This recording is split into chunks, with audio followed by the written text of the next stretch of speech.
നമ്മുടെ നാട്ടിലെ ചക്കയെക്കുറിച്ച് ആദ്യമായി ഒരു പഠന റിപ്പോർട്ട് തയ്യാറാക്കിയിരിക്കുകയാണ് സിഡ്നി യൂണിവേഴ്സിറ്റി.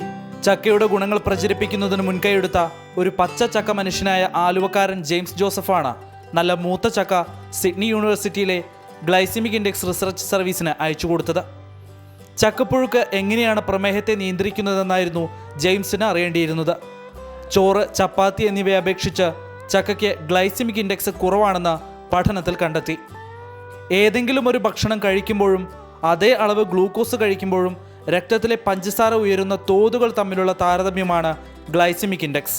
ഒരു കപ്പ് ചക്ക കഴിക്കുമ്പോഴത്തേക്കും ഗ്ലൈസിമിക് ലോഡ് 17, അതായത് 17 ആണെന്നുണ്ടെങ്കിൽ അതിൻ്റെ നേരെ ഇരട്ടിയാണ് നമുക്ക് ഒരു കപ്പ് ചോറ് കഴിക്കുമ്പോഴത്തേക്ക് 29 നമ്മൾ ഒരു കപ്പ് ചോറ് കഴിക്കുമ്പോൾ കൂടുന്നത്. ചപ്പാത്തി കഴിക്കുമ്പോൾ 27. അപ്പോൾ ഇതിൻ്റെ രണ്ടിനെ ഗ്ലൈസിമിക് ലോഡ് ചക്കയ്ക്ക് ഓൾമോസ്റ്റ് പകുതിയാണ്. അപ്പോൾ അതുകൊണ്ടാണ് നമുക്ക് ഷുഗർ കൂടാത്തത്. രണ്ടാമത്തെ കാര്യം, നമ്മൾ ഈ ചക്ക ഒരു വെജിറ്റബിളോ ഫ്രൂട്ടോ ആയിട്ട് നമ്മൾ കാണരുത്.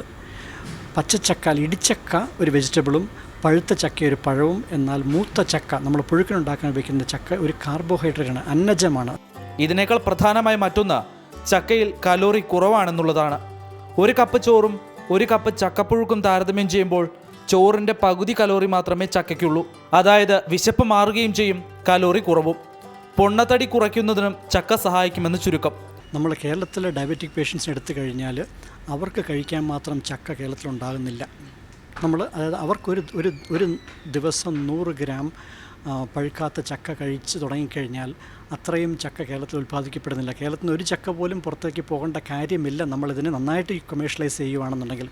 അതായത് ഇപ്പോൾ ഇത്രയും പഠനം നമ്മൾ പുറത്ത് കൊണ്ടുവന്നു. ഈ സീസണിലെങ്കിലും കേരളത്തിലെ പച്ചക്കറി കടകളിൽ അരിഞ്ഞ ചക്കച്ചുള കിട്ടുമെന്ന് നമുക്ക് പ്രതീക്ഷിക്കാം. പക്ഷേ മിക്ക പ്രമേഹ രോഗികളും പറയുന്നൊരു പ്രധാന കാര്യം എങ്ങനെ 3 നേരവും ചക്കപ്പുഴുക്ക് കഴിക്കുമെന്നതാണ്. ജാക്ക് ഫ്രൂട്ട് 365 എന്ന പേരിൽ ചക്ക ഉൽപ്പന്നങ്ങൾ വിപണിയിലെത്തിക്കുന്ന ജെയിംസ് ഇതിനൊരു വഴി കണ്ടെത്തിയിട്ടുണ്ട്. ചക്ക ഉണക്കിപ്പൊടിച്ചത് ഉപയോഗിച്ച് ദോശയും പുട്ടും ഇഡ്ഡലിയും എല്ലാം ഉണ്ടാക്കാം. ദോശമാവാണെങ്കിലും ഇഡ്ഡലി മാവാണെങ്കിലും 3-1 ചക്കപ്പൊടി ഉപയോഗിക്കണം. വിഭവങ്ങളിൽ രുചി വ്യത്യാസം ഒന്നും ഉണ്ടാകില്ല. ചക്കപ്പൊടി ഉപയോഗിക്കുന്നതിനാൽ പ്രമേഹം നിയന്ത്രണ വിധേയമാവുകയും ചെയ്യും. ഇഷ്ടപ്പെട്ട രുചിയുള്ള ഭക്ഷണം കഴിക്കുകയുമാകാം. പ്രമേഹ രോഗികൾ ഡോക്ടറുടെ ഉപദേശം കൂടി കണക്കിലെടുത്ത് വേണം ചക്ക ഉപയോഗിക്കാൻ. ചക്ക പ്രമേഹത്തെ നിയന്ത്രിക്കുമെന്നുള്ളതിന് ഇപ്പോൾ ശാസ്ത്രീയമായ പിൻബലവുമായിരിക്കുന്നു. പ്രമേഹത്തിൻ്റെ സ്വന്തം നാടായ കേരളത്തിന് പ്രകൃതി നൽകിയ പ്രതിവിധിയാണ് ചക്ക. അഭിലാഷ് ഗോപിനാഥൻ, മാതൃഭൂമി ന്യൂസ്, കൊച്ചി.